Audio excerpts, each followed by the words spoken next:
ಇವೆಲ್ಲ ಕೊಟ್ಟ ಕಾರಣಕ್ಕಾಗಿ ಇವತ್ತು ಅವರು ಮಿತಿಮೀರಿದ ಭ್ರಷ್ಟಾಚಾರದಲ್ಲಿ ತೊಡಗಿದ್ದಾರೆ.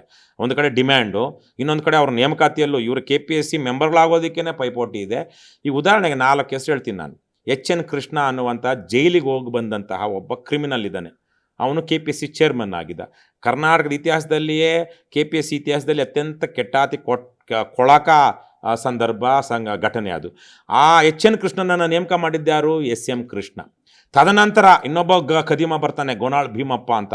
ಅವನು ಮತ್ತು ಆ ಸಮಿತಿಯಲ್ಲಿದ್ದಂಥ ಮಂಗಳಾ ಶ್ರೀಧರ್ ಅಂತವರೆಲ್ಲ ಸೇರಿಕೊಂಡು ಏನೆಲ್ಲ ಅಕ್ರಮಗಳು ಮಾಡಿದ್ರು ಅಂತೇಳಿ CID ರಿಪೋರ್ಟ್ ಬರುತ್ತೆ 2013ರಲ್ಲಿ. ಆ CID ವರದಿಯನ್ನು ಸಾರ್ವಜನಿಕ ಮಾಡಿದ್ದು ಇದೇ ರವಿ ಕೃಷ್ಣಾರೆಡ್ಡಿ. ವರದಿಯನ್ನು ಹೇಗೋ ಸಂಪಾದನೆ ಮಾಡಿಕೊಂಡು ಬೆಂಗಳೂರು ಪ್ರೆಸ್ ಕ್ಲಬ್ಬಲ್ಲಿ ರಿಲೀಸ್ ಮಾಡಿ ನಾನು ವೆಬ್ಸೈಟಲ್ಲೆಲ್ಲ ಹಾಕಿದ್ದೆ ಅದು.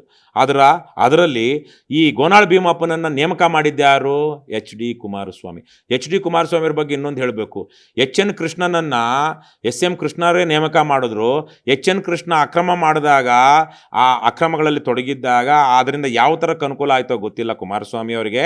ಇದೇ HN ಕೃಷ್ಣ ಯಾವುದೋ ಅದೇ ಕೇಸಲ್ಲಿ KPSC ಅಕ್ರಮಗಳ ಕೇಸ್ನಲ್ಲಿ ಜೈಲಿಗೆ ಹೋಗಿದ್ದಾಗ ಆರೋಪಿಯಾಗಿ ಜಾಮೀನು ಸಿಕ್ಕಿದ್ದು, ಜೈಲಲ್ಲಿದ್ದಾಗ ಜಾಮೀನು ತಗೊಂಡ್ಕೊಂಡು ಆಚೆ ಬಂದಾಗ ಆತನನ್ನು ಪರಪ್ಪನಗ್ರಹಾರ ಜೈಲಿಂದ ರಿಸೀವ್ ಮಾಡ್ಕೊಂಡಿದ್ದು ಇದೇ HD ಕುಮಾರಸ್ವಾಮಿ.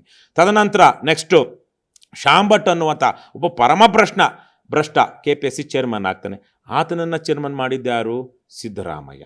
ತದನಂತರ ಇವತ್ತು ಏನು ತನ್ನ ಮಕ್ಕಳಿಗೆ ಉದ್ಯೋಗ ಕೊಡಿಸೋದಕ್ಕೆ ನೀಚ ಕೆಲಸ ಮಾಡಿದ್ದೇನೆ ಒಬ್ಬ ಚೇರ್ಮನ್ ಆಗಿ, ಅವನು ಶಿವಶಂಕರಪ್ಪ ಸಾವ್ಕಾರ್ ಅಂತ, ಅವನನ್ನು ನೇಮಕ ಮಾಡಿದ್ದ್ಯಾರು? BJPಯವರು, ಯಡಿಯೂರಪ್ಪ ಮತ್ತು ಬಸವರಾಜ ಬೊಮ್ಮಾಯಿ. ಸೊ ಹೀಗೆ ಕಾಂಗ್ರೆಸ್ಸು, BJP, JDSನ ಎಲ್ಲ ಭ್ರಷ್ಟರು ಈ ಸ್ವಾಯತ್ತ ಸಂಸ್ಥೆಯನ್ನು ದುರ್ಬಳಕೆ ಮಾಡ್ಕೊಳ್ತಾ ಇದ್ದಾರೆ. ತಮ್ಮ ಹುಜೂರುಗಳನ್ನು ಅಥವಾ ತಮಗೆ ಅಕ್ರಮಗಳನ್ನು ಮಾಡಿ ಲಾಭ ಮಾಡಿಕೊಡುವಂಥ ಖದೀಮರನ್ನು ಅಲ್ಲಿ ನೇಮಕ ಮಾಡ್ತಾ ಇದ್ದಾರೆ. ಹಾಗಾಗಿ ಇವತ್ತು ಹುಬ್ಳಿಲಿರ್ಬೋದು, ಧಾರವಾಡದಲ್ಲಿರ್ಬೋದು, ಗುಲ್ಬರ್ಗ, ಮೈಸೂರು, ಬೆಂಗಳೂರು, ಹೀಗೆ ಲಕ್ಷಾಂತರ ಜನ ಇಂತಹ ಊರುಗಳಲ್ಲಿ ಕೋಚಿಂಗ್ ತೆಗೆದುಕೊಂಡು ಓದ್ತಾ ಇದ್ದಾರೆ. ನಾನು ಅವ್ರಿಗೆ ಹೇಳೋದಿಷ್ಟೇ, ಇದು ನೇಮಕಾತಿ ಪ್ರಕ್ರಿಯೆ ಪಾರದರ್ಶಕವಾಗಿಲ್ಲ. ನೀವೆಷ್ಟೇ ಮಾರ್ಕ್ಸ್ ತಗೊಂಡಿರಿ, ನೀವೆಷ್ಟೇ ಚೆನ್ನಾಗಿ ಓದಿ, ನೀವು ಎಕ್ಸಾಮ್ ಬರೆದಾಗ ನಿಮ್ಮ ಆನ್ಸರ್ ಶೀಟ್ಗಳನ್ನೇ ಹರಿದು ಹಾಕಲಾಗುತ್ತೆ, ತಿದ್ದಲಾಗುತ್ತೆ. ನಿಮಗಿಂತ ಬೇರೆಯವ್ರಿಗೆ ಉದ್ಯೋಗ ಕೊಡಬೇಕು ಅಂತ ಬಂದಾಗ ಆತನ ಪರವಾಗಿ ಇನ್ಯಾರೋ ಪರೀಕ್ಷೆ ಬರೀತಾರೆ, ಅಥವಾ ಅವನು ಬರೆದಿರುವಂಥ ಉತ್ತರ ಪತ್ರಿಕೆಗಳನ್ನೇ ತೆಗೆದುಹಾಕಿ ಹೊಸದಾಗಿ ಉತ್ತರ ಪತ್ರಿಕೆಗಳನ್ನು ಸೇರಿಸಿ ವ್ಯಾಲ್ಯೂಯೇಷನ್ ಮಾಡ್ತಾರೆ. ಮತ್ತು ಇಂಟರ್ವ್ಯೂಗಳಲ್ಲಿ ಮೋಸ ಮಾಡ್ತಾರೆ.